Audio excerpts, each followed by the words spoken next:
Donc maman Marie alobi akopostile. Marie bakangaka ye nakomaka na ndako ya Tilombo nalobaka Tilombo nakotia ye mulunge akokende te Dala lipa ya 300 francs lipa oyo ezalaki 150 maleleko mini 300 francs tisekela lingaka azwa manda na mboka la bisasela oliki ete alongola mpe EAC na ye likolo ya EAC komona biso ezosuki tisekela napa 3 ya dispa ni ya négociation ni ya eloko ye Kabila adégage na 2018 ye mpe akokoma le 25 te Na 2023 toana posa élection esalama to voter mokonzi na biso o toana ye posa changu nyonso baza pour maman Marie. Donc to lo basiko ke non soki élection 2023 za to ke maman Marie akozala bongo député national. Kongola bi ke non na minute onde to abo etoko voter sous mutute pona apesi biso 500 francs. Voilà maïla congolais komozonga. Kongola bi ke non to voter mutute parce que mutu wana apesi biso polo. So to lobil kambazando bolo barate. So to bengi bino bokomisa ba misate. Lelo toki mambo zando ndenge zoloba matusu wana ke non zando ba otunga ngo pourquoi po ba moni ke non ba élection linge banda ba komi bongisa zando poto voter bango. Kongola komo comprendre kongola komo fongola miso.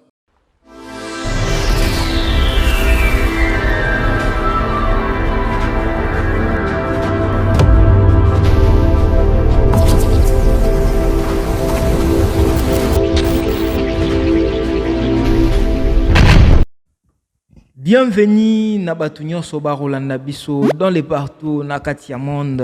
Donc na bossa na toujours te ko ebisa bino ba onyo Soba Rolanda Biso na Amérique, na Europe, na Asie et surtout na Afrique bande ko nyonso toujours ba soutenir biso et na bossa nité. Donc voilà Galax Media oyo vraiment azo soutenir biso sur tous les plans donc otika biso te donc to pesi Batunyo Soba mbote ba onyo Soba Rolanda toujours biso. Na système toujours il y a analyse 3.0 les lolis sous-soutenus ko bêta lisolo il y a RDC la République démocratique du Congo. Avant de commencer cette émission, j'aimerais d'abord que non bandeko nyonso ba landi biso pour la première fois ba bana bongo ko s'abonner et puis ko la biso j'aime. Donc là j'espère que ba message ekotaki bongo donc nous voyons déjà plusieurs messages ekoti et puis le premier sujet Tokobeta lelo ezali solo ya RDC. La République démocratique du Congo. Puisque tu dis que tu as RDC, République démocratique du Congo, na République du Congo. Mais biso to lobela République démocratique du Congo. À l'heure actuelle, nous avons ba défaillance ibeli. La défaillance sur le taux d'échange, la défaillance sur la vie des Congolais, la défaillance sur le travail des jeunes, la défaillance sur beaucoup de choses. Donc, les lots d'abord solo vraiment il y a RDC. À l'heure actuelle d'abord, vous voyez qui tout le monde qui vidéo moko ezole kana il y a maman Marie Oazabongo mère la biso mère de la nation ne babenga kaka maman Marie lobi que non a postulé. Donc tout ça on a été pour discuter maman Marie mais j'espère que ils ont contribué toujours dans l'analyse na biso lelo. Donc maman Marie lobi a postulé. Marie bakangaka ye nakomaka na ndako ya Tilombo nalobaka Tilombo nakotia ye mulunge akokende te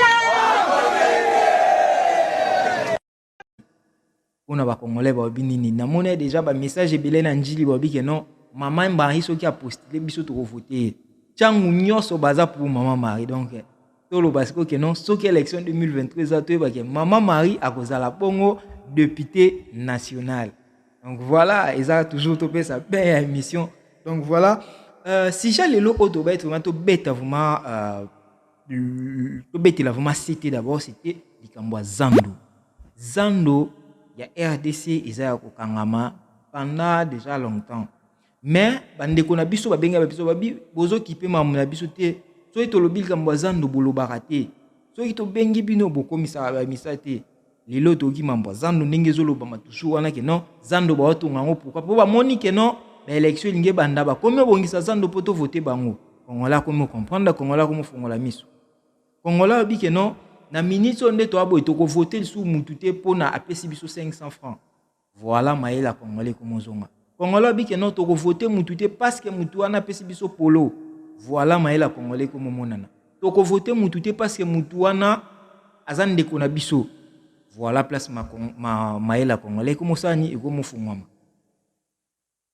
To ali sou na tante to voter yo parce que pesa ki 10 000 francs, to voter yo parce que pesa ki polo, to voter yo parce que pesa ki nini. Lelo to voter mutu parce que aza compétent na poste na ye. Dans lipa ya 300 francs, lipa oyo ezalaki 150 malele komi 300 francs. Tshisekedi alingaka azwa manda na mboka na biso asala olingi ete alongola mpe EAC na ye likolo ya EAC komona biso ezosuki. Tshisekedi na pas droit ya dispa ni ya négociation ni ya eloko ye Kabila adégagé na 2018 ye mpe akokoma le 25 te le 24 na 0145 atika mboka akende Kabila ya Kamwanga bamanga na ye bandeko na ye kolongola batomi bakende kotela yango na Zambie na Tanzania akamboka na biso oye obike no na osala musala boye na osala boye totali ba o balobaki bongo basalaki nini yelo nini lakisi ko osala to komo travailler na bino bongo. Voilà place congolais fungola miso biso pe ba diplomate to ta na musika to ba nini to kanga miso te to fungola miso partout na ba nyonso esalama. Na 2023 on a posé élection salama to voter mokonzi na biso o to na eposa bato belé ba bengi biso bobike non voilà mandat ya Félix Tshisekedi oza bongo président de la République etambol jouma mabe. La première des choses d'abord o la ka ki biso c'était social la RDC eza vraiment mabe bato ba boya ngo bobike non pour l'instant maambeza mabe taux d'échange likolo à l'heure actuelle bazubuka biso babar tout ça la quartier tout ça na bon wa terrasse wana tout ça la kili sabato bon entre temps to lo bageno obuka bar oui bakonzi bakoza na bon la raison mais en quelle sorte bakoza na raison oui mais na ndenge nini bakosala ngo ba o ba obuka bandako bato ena mutu mususu atonga peut-être bar na eto terrasse na e habiter place mususu obikela yebise peut-être diminuer volume to sala boye bako bongisa mais obuki bar obuki eloko to sali boye okanisi sali bien mais otike na pota peut-être maman wana atike na pota mwana na tali boye place mape utaka place eloko boye utaka place mwa mbongo achike utaka maman na moya futi ya su mwana kasi zate mwana sa nyinye abimia ko mukata batu kuluna abimia ko musama mabe ba crime lelo komi fort et komi ke non soko leka na ville ba biso ke soko mi 15 heures au matin susu ketchte puisque so mati ketch ba pour enlever yo soko mati ba personnel o ba toujours peut-être non na aider yo na tiko ke wapi boy ko matati maman donc so comme 15 heures na ata RDC boya makambu ya ketch na ba nini ba personnel puisque oyebité eloko ekoki okomela yo. Donc voilà la réalité où est comme na RDC pourquoi ba kozwana nyoso makambo yo to mona ya ba buka bazando. Déjà avant même na kité Kinshasa na monaki bakangaka déjà zando avant même bakangi zando ezana batu belé bakufaki avant na nous même kuma mbwazando na beta lisolo My Gold Rêve o escroka batu bambonge be na RDC My Gold Rêve na RDC ezaka entreprise o ya investissement ya mbongo e ba na futa batu je crois 2% par jour, c'est 20% ou combien % par jour? 2% par jour, voilà. So tu $100, bah, on paye ça $2 par jour. So tu $1000, bah, on paye ça $20 par jour. Je crois que c'était ça. Bah, tu belé, bah, investir ça, bah, bon, entreprise ani kangama, na seconde. Ça là, je crois, 8 mois, 7 mois comme ça, bah, tu vas bénéficier, bah, kataka.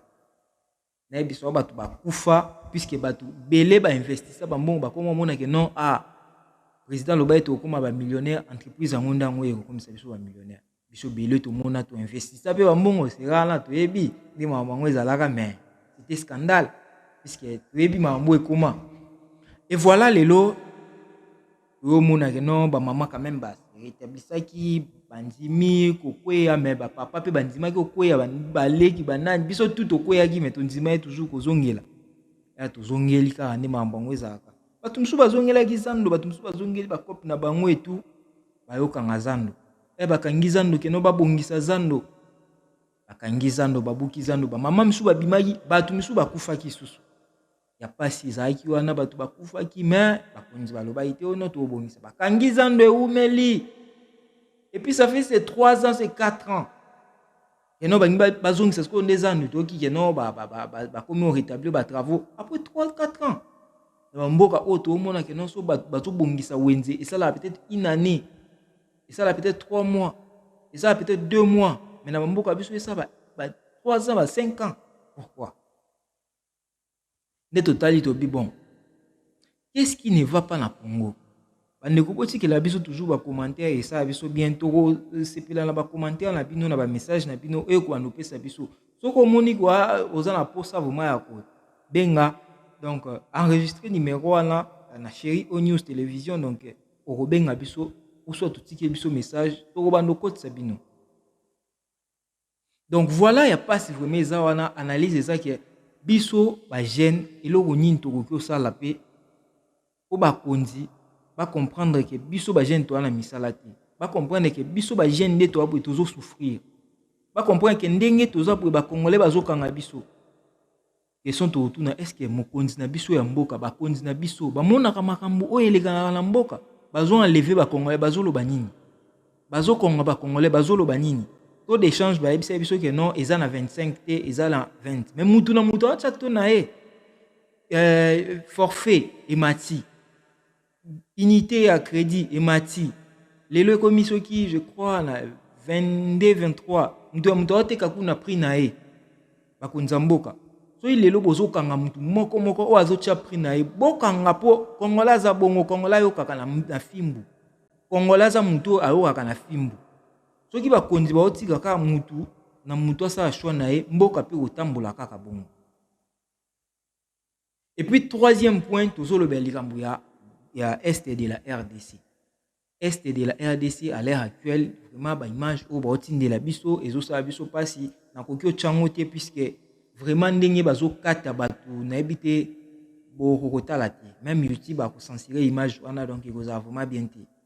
Donc, bazo kata batu, na préféré na chakaka, son boyoka, et puis na ocha image en flou, tout là. Ah, toi, na kata kinsele, au bon moment, liboso veniva, au makila, awa na kata kinsele awa na boutique veniva na pharmacie o nyoso bomona mutu o nyoso mutu Tara, filmenga. ta o nyoso mutu Secouriste. o secouriste toza azokanga bibembe o nyoso mutu bakati loboko bakati mutu nyoso oyo ozomona o tana kata kinsele oyo basali sabotage bapiller omona o nyoso o ba boutique bapiller kando mona bapiller makasi eloko etikali te na kati ya mboka nyoso ba boutique o nyoso bomona oyo o nyoso bapiller babuki nyoso o mona mutuka mse ezalaki kimikimi ekei oyo towana kati ya kinsele toza awa azomona mobondo toza plein bato bazongizongi mwa ndambo peut-être bamoya kokende badecharge ndambo biloko badecharge na mamutuka tokende toye mopanzi na nzela padona oyo bomona oyo mutu oyo mpe mutu babomi mutu tande bakomisie o mama tozoyeba te bakati loboko bakati ekingo ndezomona kaka boye ndezomona makambo efenema ngo ezawa tozoyeba te o nani awa nyoso o nyoso zomona infirmière nani twana. Voilà vraiment donc bino moko bozomona donc bazo kata batu et puis l'est de la RDC à l'heure actuelle to éviter nyonso babima kuna nyonso balonga totikela bato yango ka mboka tomoni sona koki ozwa message wana naomona ba message ekota mais là il y a des sujets auto koki olobela siko te bandeko puisque merci beaucoup na ba message na bino mais il y a des sujets auto koki olobela te tolobela ngo prochainement donc merci na ba sujet na bino. Au pire, il commis 200 francs. Merci. Au pire, il commis 200 francs. Papier duplicateur, moi, commis 50 francs. Papier duplicateur, moi, qu'on a RDC commis 50 francs. Papier mouchoir, est commis 500 francs. Voilà. Voilà. Papier duplicateur, commis 500 francs. Tout au wapi. Au pire, 200 francs. Voilà. Tout au wapi à l'heure actuelle. Par contre, il faut battre la biso likamo, puisque ceux qui baoti kaboye, mutu na mutu azoya azotia prix na ye na ndenge na ye. Na bamboko tozala toyebi ke depuis toya bamboko yo lipa etikala o matate lipa à 200 francs. Na RDC lipa eza na 700 francs à l'heure actuelle. 700 francs. 700 francs c'est belé. Monisco observe. La force EAC observe. Les Angolais arrivent pour observer. On observe quoi et jusqu'à quand? On observe quand et jusqu'à quand à l'est de la RDC. J'espère que c'est le moment où les jeunes Congolais doivent maintenant se mobiliser pour entrer dans l'armée. Ba former biso ba jeunes toza prêt à cause la former poto kende ko bunda na est ya RDC. Na Corée du Sud moi na nyonso asalaka armée. Na bamboka ebele oyo to mona lelo ba évoluer ba na nyonso basalaka armée. Moi na nyonso avant aleka étape ya 6e des humanités ou encore azwa bac na E+1. J'espère alekaka na armée. Moi na nyonso foi ba ko simba munduki. Kwa bunda po na mboka na ye. Na bamboka oya ya mibeko vraiment eza respecté. Moi na nyonso mukolo nyonso aleka na armée. Soki mboka na yo eza kombati yeba ke okozonga na mboka na o simba arme po bunda po na mboka na soki oboyi ba kozwa famille na o ba kobundisa bango pe ba koboma bango e biso na RDC otala kaka boy nga bima mboko na bimi RDC no bi nga na kosalara armée na mboka libanda lelo o na s'inscrire pour 2 ans na armée ya mboka libanda. Je sais que ekosunga ngai po na obundaka un jour na mboka na biso na kosala armée na mboka libanda na banda ba formation na ngai na sali déjà concours na ngai une fois ba accepter ngai na silisi armée na ngai ya 2 ans na koya na mboka na ngai po na kopesa force pe po na mboka na ngai. J'espère que bandeko na biso nyonso o bazola na ngai est important. Soki osala armée libanda soit osala formation moko ya armée libanda ya mboka na yo et oza peu important o chapo na mboka na yo. Puisque bakondisa biso ndefa bacha leo to mona bakanga bakuluna na 2020 2021 bakanga bakuluna batinde bango na kanya makasi bazo formation. Bazo formation. Est-ce que lelo baza en mesure ya kokende kubuna vraiment na est? Oui. Est-ce que tous en armée ou aza makasi pende ya kubuna na est? Puisque tous en munene koleka mboka ana mokie koleka Rwanda. Rwanda ana ba kubunda na biso te. Soto telemika ka ba jeune o toza na Kinshasa pamba toza de près de 100 millions. Na Kinshasa to près de 100 millions j'espère. Kinshasa eza munene eza na bato ebele na kin bato basé ebele. So ka to 100 millions o wana kaka to wana. Non, Kinshasa 100 millions. Non, j'espère RDC mobimba. Bon, je ne pense pas mais na Kinshasa to ze ebele. So ba zui mibali nyonso to za formé. To ko bunda na Rwanda wana ba osa eloko te. Et puis tu as la possibilité ya kusala combat contre Rwanda to beta bango makasi to kosomba minduki oya makasi to ana moka o eza na richesse koleka bango na nyonso. Donc voilà awa nazozwa message moi côté biso intox puisque je vais parler de ça prochainement. Donc batinde biso message va dire que Raïs Kabila Kabange a laissé $0 de la dette extérieure 4 ans après son départ de la RDC à une dette. La RDC a une dette de plus de 10 milliards de dollars et revient à la case de départ de pays pauvres très endettés. Bon, en fait, pour éviter ce que c'est solo, topé et za ya lokuta. Donc là, nous avons été pour nous intox kukosa to penin urgent. Pour ceux qui ne le savent pas, notez qu'en 4 ans, la RDC vient de totaliser 10 milliards de dollars de la dette extérieure, une première dans l'histoire de l'économie internationale et une grande surprise pour la BM. question, que fait-on de cet argent en dehors du détournement? Donc, c'est la question que nous allons répondre prochainement dans l'émission qui nous viennent. Donc, on y a vraiment on a pour na kubenga kusola na biso bozala bongo le bienvenu. Donc, merci na ba onyo so balandi émission. Merci na ba onyo so ba tcheli biso pouce j'aime. Donc, onyo so vous appelle na posa akota. Donc, routine ya bino lien et puis toko zala en direct na bino. Si au moins nous avons 10 personnes toko zala en direct na bandeko ba rolinga ko participer na biso. Entre-temps, Topé Sibino, vraiment merci na ba onyo so balanda ki biso. Ciao ciao.